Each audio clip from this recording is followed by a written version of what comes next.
이사야 41장 10절 말씀 봉독합니다. 이사야 41장 10절 말씀 같이 봉독합니다. 두려워하지 말라, 내가 너와 함께 함이라. 놀라지 말라, 나는 내 하나님이 됨이라. 내가 너를 굳세게 하리라. 참으로 너를 도와주리라. 참으로 내 의로운 오른손으로 너를 붙들리라. 아멘. 아멘. 오늘 말씀 우리가 참 잘 암송하고 외우는 유명한 말씀입니다. 이 말씀이 그냥 10절만 가지고 하면은 무한대로 해석할 수 있지만, 우리가 지금 계속해서 보는 것처럼 앞에서부터 이어지는 문맥에 의해서 보면은 이 말씀은 하나님께서 바벨론 포로 생활 중에 있는 이스라엘 백성들에게 소망의 메시지를 주시면서 그 하나님의 말씀이 이루어질 때까지 어떻게 살아야 되는지, 그렇게 그것을 말씀하는 것이 우선적인 메시지가 되겠습니다. 그러니까 포로 생활 중에 하나님의 약속은 받고 있지만 포로 생활은 끝나지가 않고, 그리고 그 포로 생활 중에 하나님의 약속의 말씀을 받았어요. 그 말씀을 받았으면 뭔가 당장에 변하는 것이 있어야 되는데 변한 것은 하나도 없는 거예요. 변한 것은 하나도 없고, 일단 약속은 하나님께서 강하게 하십니다. 그래서 그 약속이 실현될 때까지 어떻게 살아야 되는지 그걸 말씀합니다. 두려워하지 말고 놀라지 말라 명령하셨습니다. 이 명령은 강한 금지어로 되어 있습니다. 강한 금지어로 꼭 그렇게 해야 된다. 꼭 그렇게 해야 된다. 반드시 그렇게 해야 된다. 이런 그 의미를 가지고 있습니다. 고난의 현장 속에서 두려움을 극복하지 못하면 이스라엘은 자신들이 당하는 고난보다 더 큰 고난의 무게를 느끼면서 거기서 압도되어서 소망을 잃게 될 것입니다. 그러니까 고난이 매일같이 고난이 오면 소망이 눌리게 되거든요. 소망이 눌리게 되거든요. 그런데 70년이라는 포로 생활은 하나님의 계획하신 날이고, 그날까지는 소망을 가지고 살아야 되는데 매일 일어나도 고난뿐이면 그 소망이 자꾸 식어들잖아요. 식게 되니까 하나님께서 강한 금지어로 말씀을 하시는 것입니다. 바벨론 포로 생활하는 이스라엘 백성이 매일 극복해야 할 문제는 매일 찾아오는 두려움이었습니다. 매일같이 일이 늦게 진행되면 더 늦게까지 일을 끝내지 않고 그날 할당을 감당하라고 그랬겠죠. 또 그리고 그게 안 되면 매질도 당했겠죠. 그리고 억울한 일들도 그냥 매일같이 일상으로 발생하겠죠. 왜 그렇습니까? 주권자가 없는, 나라가 없는 그냥 패망한 나라의 민족이기 때문에 아무도 보호해줄 대상이 없는 거예요. 그러니까 그렇게 당해도 매일같이 억울한 일 뿐이니까 하루하루가 두려움일 것입니다. 내일은 또 무슨 일이 일어날까? 그런데 이 두려움이 계속해서 연속이 되면 소망이 없어지거든요. 소망이. 그래서 하나님께서 아주 강하게 말씀하십니다. 두려움을 극복해야, 두려워하지 말아야 할 이유, 극복해야 할 이유에 대해서 이렇게 말씀하십니다. 여호와 하나님께서 그들과 함께 하시기 때문이다. 내가 너와 함께 함이라. 이렇게 말씀하셨어요. 함께 하신다. 함께 하신다. 하나님께서 임마누엘로 너희가 당하는 그 순간순간 내가 함께 하고 있으니까 두려워하지 말라. 이렇게 말씀합니다. 또 이스라엘 백성은 어떠한 환경에 처해 있다 하더라도 하나님께서 함께 하신다는 믿음을 가져라. 그 믿음을 가져야 된다. 그래야 이 어려움을 극복하고 소망의 날까지 너희들이 있을 수가 있다라고 말씀하는 거죠. 놀라지 말아야 할 이유에 대해서도 여호와께서 이스라엘의 하나님이 되시기 때문이다. 이렇게 말씀하셨어요. 내가 너의 하나님이 됨이라. 내가 너의 하나님이 됨이라. 놀라지 말라. 내가 너의 하나님이 됨이라. 그 사이에 접속사가 하나 있습니다. 왜냐하면 그 접속사가 히브리어로 들어가 있어요. 왜냐하면 하나님께서 너의 하나님이 된다. 나는 너의 하나님이 된다. 내 하나님이 된다. 소유격으로 네 거야, 내가 네 거야 이 말이거든요. 그러니까 이 말은 하나님께서 아주 우리에게 허락하신 표현이거든요. 나는 네 거야. 그 말은 우리 하나님이라는 말을 쓸 수가 있다는 거죠. 나의 하나님, 우리 하나님, 나의 하나님, 우리 집, 우리 거 이렇게 표현할 수 있는 자유를 주셨는데 하나님과 그만큼 우리가 친밀하다는 거죠. 이스라엘 백성이 하나님과 그 정도로 친밀하다는 거죠. 하나님을 만날 때 놓고 할 필요가 없어요. 저 들어가도 되겠습니까? 이렇게 할 필요가 없다는 거죠. 그냥 문 쑥 열고 들어가서 하나님 이렇게 할 수 있는 친밀한 관계라는 거죠. 친밀한 관계. 이스라엘이 언제든지 찾아 만날 수 있는 특별한 친밀함이 있음을 강조하고 있습니다. 너희들과 나는 특별한 친밀함이 있어. 그러니까 그 생활을 하면서 어려운 일이 있을 때 바로 나를 찾아.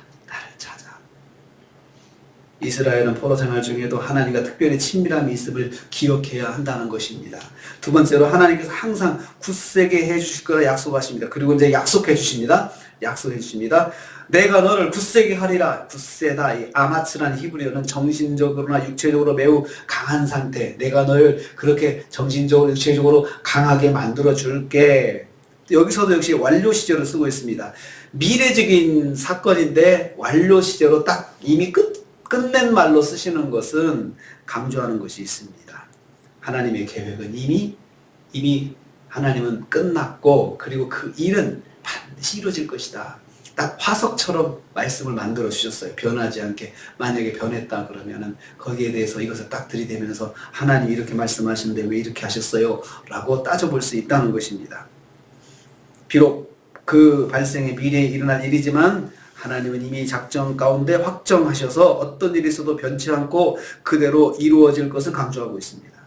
포로 생활하면서 마음의 상태는 하나님을 의지하는데 매우 중요합니다. 마음이 왔다 갔다 하면 하나님 의지할 수가 없습니다. 마음을 강하고 담대하게 가져야 되는데 이 말씀은 여호수아에게도 그렇게 말씀하셨습니다. 강하고 담대하라 라고 말씀해 주셨는데 이 환경의 고난이 두려움과 놀라움의 감정을 일으켜서 하나님의 약속에 대한 불신을 가져올 수 있기 때문에 이렇게 내가 너를 굳세게 해주겠다라고 말씀하고 있습니다. 하나님의 언약 백성으로서의 마음을 지키는 것이 매일의 결단이었을 것입니다. 오늘도 우리가 마음을 굳게 하자. 마음을 굳게 먹고 하늘을 더 지내자. 하나님께서 함께 해준다고 했지 않았느냐. 하나님께서 함께 하겠다. 하나님께서 우리 하나님이 되신다고 하셨으니까 오늘 만약에 무슨 일이 있으면 하나님을 의지하고 하나님을 찾고 오늘 하루도 살자. 이렇게 마음을 딱 강하게 해야 된다는 것입니다. 하나님의 언약 백성은 매일 마음을 새롭게 하여야 하나님을 의지할 수가 있습니다. 우리도 그렇지 않습니까? 오늘도 하루를 마음을 굳세게 먹어야 됩니다. 하나님께서 함께 하신다는 그 약속의 말씀을 붙잡고 오늘도 내가 마음을 굳게 먹고 하나님을 의지하고 살아야겠구나. 이러지 않으면 순간 훅 들어옵니다. 마귀가 훅 들어와서 우리를 확 흔들어 놓고 흔들려서 속상한 마음을 다시 추스리려면 시간이 많이 걸려요. 마음을 잡는 데는 또 시간도 많이 걸려. 마음을 잡는 데는 아주 그냥 또 그것도 시간이 많이 걸리지만 넘어지는 것은 순간이고 그걸 다시 다 잡는 데는 또 시간이 또 많이 걸리기 때문에 그렇습니다. 세 번째로 하나님께서 도와주시고 붙들어 주실 것이라 약속하십니다. 참으로 너를 도와주리라. 참으로 나의 의로운 오른손으로 너를 붙들리라. 이렇게 약속하셨습니다. 도와준다 아자르라는 말은 위험에 처한 대상을 보호하기 위해서 그 주위를 싹 둘러싸는 말입니다. 마치 경호원들이 무슨 그 대통령이 먼저 무슨 상황이 있다가 싹 둘러서 보호하잖아요. 경호원들이 딱 둘러쓰는 것처럼 그게 바로 도와주다는 표현입니다. 그리고 또 한 가지 물신양면으로 궁핍한 자를 도와주고 모든 필요를 채워준다는 뜻입니다. 그러니까 싹 둘러싸서 그 안에서 필요한 것들을 다 공급해 주면서 하나님께서 인도해 주시겠다는 것입니다. 외부의 위험이 올 수는 있죠. 외부로부터 위험은 올 수 있지만 하나님께서 싹 둘러가지고 딱 보호해 주시면서 필요한 것을 하나님이 채워주신다. 이게 바로 도와준다는 말입니다. 즉 하나님께서 당신의 백성 이스라엘의 모든 필요를 아시고 그 모든 것을 채워주실 것을 약속하시는 것입니다. 비록 포로 생활로 해서 하나님께 징계를 받고 있지만 너희들이 여전히 하나님의 백성이라는 것은 변하지 않고 있고 그 하나님의 백성으로서 하나님께서 내가 너를 그렇게 도와줄 것이야. 내가 너를 붙들어 줄 것이야 라고 하나님께서 약속하시고 있습니다. 너를 붙든다라고 했습니다. 참으로 나의 오른손은 너를 붙들리라. 여기서 중요한 표현이 오른손입니다. 오른손. 오른손은 하나님의 전능하심을 상징합니다. 전능하신 능력으로 하나님의 백성 어떤 상황 속에서 넘어지지 않게 도와주시겠다는 약속의 말씀입니다. 약속의 말씀인데, 의로운 오른손, 항상 하나님께서 딱 보실 때 이것이 바른 길이야 라고 생각하시는 방향으로 하나님께서 큰 능력으로, 능력의 손으로 붙든다는 것은 넘어질 때 붙들어주는 거잖아요. 흔들릴 때 붙들어주는 거잖아요. 그래서 미끄러질 때 탁 붙들어주는 거죠. 딱 붙들어주세요. 그렇게 하나님께서 해 주시겠다 약속해 주셨습니다. 그렇지만 변하지 않는 것은 하나님의 계획이 끝날 때까지는 이 바벨론 포로 생활이라는 환경은 변하지 않아요. 변하지 않는데 하나님께서 그것을 잘 견디도록 하나님께서 이끌어 주시겠다는 것입니다. 하나님의 약속의 백성의 그 필요를 채워주시고, 하나님께서 넘어지지 않게 너희의 필요를 채워주시고 내가 채워줄게. 그리고 넘어지지 않게, 쓰러지지 않게, 흔들릴 때 꽉 붙잡아 주시는데 하나님의 전능하신 그 오른손으로 꽉 붙잡아서 주시겠다. 넘어지지 않게 하시겠다. 이렇게 약속해 주셨습니다. 저는 이 말씀을 묵상하면서 하나님께서 아주 절절하게 이스라엘 백성들을 붙들어 주시기 위해서 너희가 그것을 잘 견뎌야 돼. 이런 마음이 있으신 것 같아요. 이걸 내가 금방 바꾸지는 않겠어. 왜냐하면 너희들도 혼날 건 혼나야 돼. 그렇지만 그렇다고 해서 내가 너희들을 방치하는 건 아니야. 너희들이 잘 견딜 수 있도록 내가 붙잡아 줄 테니까 잊지 마라. 그 말씀이 여기에 담겨 있습니다. 잊지 말고.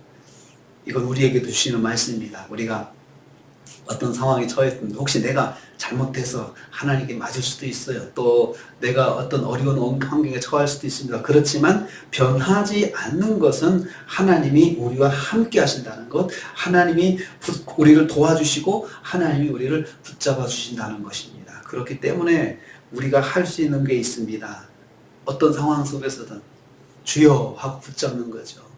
염치 없지만 주님 도와주세요. 주님 붙잡아 주세요. 그러면 하나님께서 우리한테 절대로 우리를 면박 주지 않으십니다. 하나님은 절대로 우리를 면박하시는 분이 아니십니다. 부끄러워도 하나님 앞에 엎드리면 면박 주시지 않고 우리를 만져주시고 우리를 위로해 주시고 하나님 귀 기울여 들으시면서 하나님께서 인도해 주신다는 말씀이 바로 이 약속의 말씀이 오늘의 말씀입니다. 오늘 우리가 하루를 삽니다. 우리는 하루하루가 어제 아팠던 것이 오늘 아플 수도 있습니다. 또 어제 안 좋았던 거 오늘도 계속 안 좋게 진행될 수도 있습니다. 그렇지만 거기에는 하나님의 뜻이 있고, 그리고 그렇다고 해서 하나님께서 우리를 그것으로 내치거나 그것으로 너는 하나님께 나 몰라라 하시고 그러시는 분이 아니십니다. 내가 너와 함께 하겠다 하신 말씀은 변함이 없습니다. 우리가 하나님 앞에서 어떤 상황이 있든지 간에 함께 하시는 것, 함께 하시면서 그냥 하나님이 그대로 방치하시는 게 아니고 굳세게 해주시고 도와주시고 붙들어 주신다는 그 하나님의 역사하심이 우리한테 있다는 것을 꼭 기억하시고, 오늘 하루도 무슨 일이 있어도 마음을 굳세게 해서 두려움과 놀라움으로 그냥 넘어져가지고 너부러져가지고 아이고 될 대로 되라 이렇게 하지 마시고, 그래도 하나님 붙잡고 하나님 의지하고 승리하시는 저와 여러분 되시기를 주님의 이름으로 축복합니다. 주님 감사합니다.